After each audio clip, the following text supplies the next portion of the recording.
Welcome back to this explainer. If you're a system administrator or an end-user tech support pro, and you already know your way around IPv4, but you're now tasked with supporting your organization's migration to IPv6, well, you are exactly in the right place. Today, we're jumping right into part 2 of a really incredible 8-part tutorial called IPv6 Troubleshooting for System Administrators and Technical Support.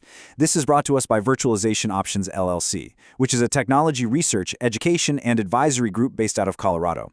In this session, we are basically going to completely dismantle your old networking habits and rebuild your troubleshooting toolkit from the ground up for our modern dual-stack reality. So, here's our roadmap for today.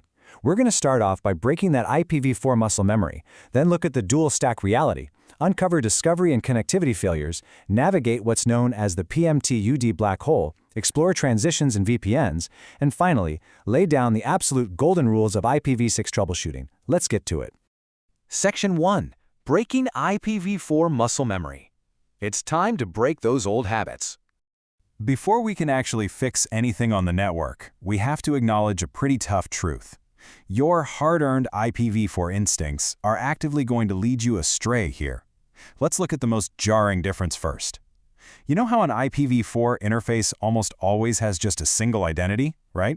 Like 192.168.1.10?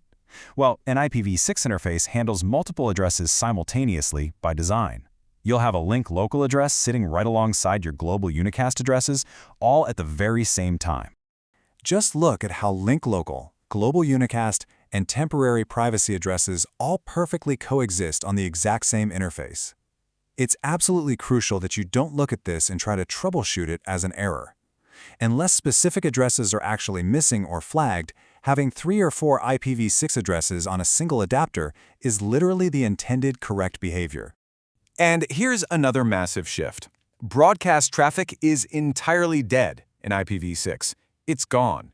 Multicast has completely taken over. So if you're used to sending a ping out to 255.255.255.255 just to see what's alive on your subnet, you've got to clear that right out of your memory. It is completely meaningless on an IPv6 network. Everything relies on multicast now.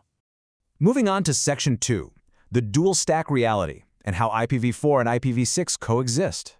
Most of you are probably running both protocols side by side right now. And honestly, that leads to these silent failures that totally plague production networks. The big challenge here is that most broken IPv6 paths don't actually throw a hard, obvious error.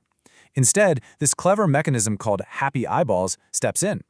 Modern web browsers actually race IPv6 against IPv4 to prevent connection timeouts, and they'll just silently fall back to the older protocol if IPv6 fails.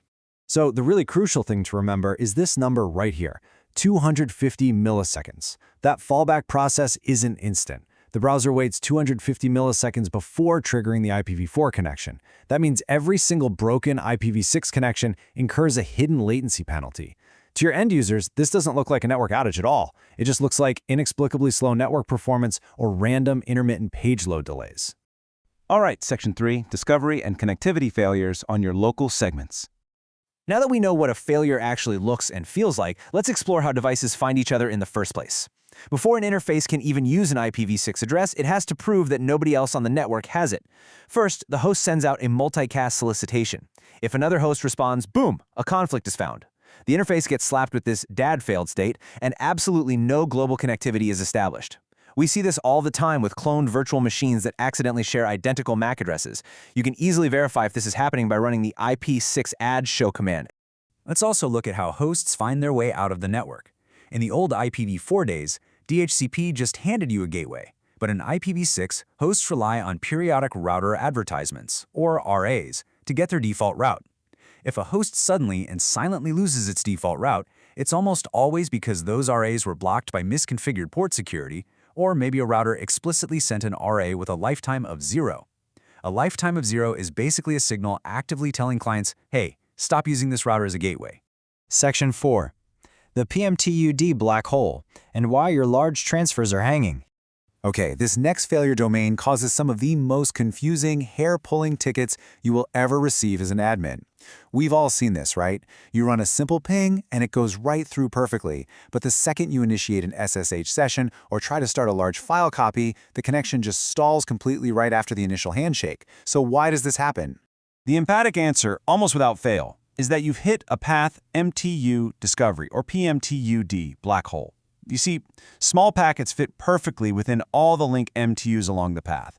But large packets, they require fragmentation or discovery. And when this discovery process fails, it is almost always caused by an overzealous firewall somewhere breaking the protocol. If we trace the packet, we can see exactly why this breaks down. The source sends a large packet. A router somewhere in the path hits an MTU limit. That router then correctly generates an ICMP-v6 packet too big message to tell the sender, hey, shrink the packet. But then your firewall silently drops that message.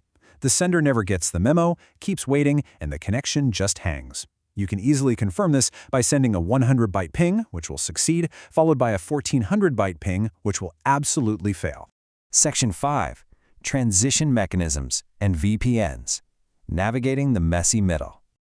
Let's transition over to that messy middle ground where IPv4 and IPv6 are literally forced to interact with each other.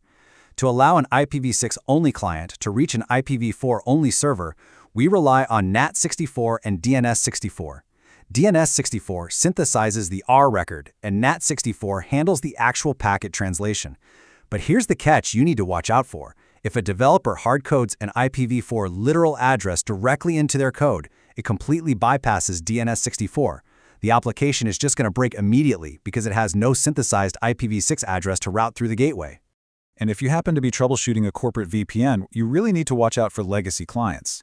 Some VPNs suffer from split tunnel leaks where IPv6 traffic simply bypasses the VPN entirely, exposing the user's real IP. Others go the exact opposite route and completely black hole it. They prevent local IPv6 access but then fail to tunnel it, breaking all IPv6 sites for that remote worker. Plus, if internal domains aren't resolving properly, you likely have missing split DNS rules that aren't pushing to the client. A quick tip, you can use the dig plus short command to verify which DNS server is actually answering the query. Finally, Section 6, the absolute golden rules of IPv6 troubleshooting. Let's lay down the non-negotiable golden rules for your firewalls. Seriously, take a screenshot of this table right now. It is going to be your ultimate cheat sheet. In IPv4, security teams absolutely love to just block all ICMP traffic, right? But in IPv6, you must absolutely permit these specific ICMPv6 types. Type 1, Type 2, which remember fixes our PMTUD black hole, Type 3, and Types 133 through 137. If you block these, your core network functions will literally shatter.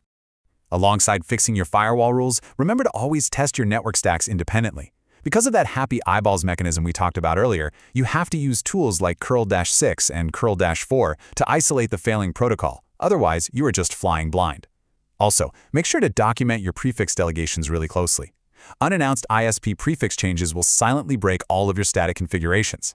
And from a security perspective, always ensure you are dropping atomic fragments, which are packets with a fragment header but no actual fragmentation, right at your firewall. RFC 8021 identifies them as a serious security risk that's often used to bypass metal boxes.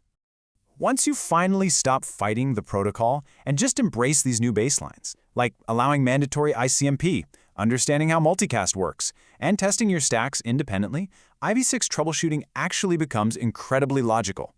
It's not just a longer IP address, guys. It is a completely reimagined way for devices to communicate.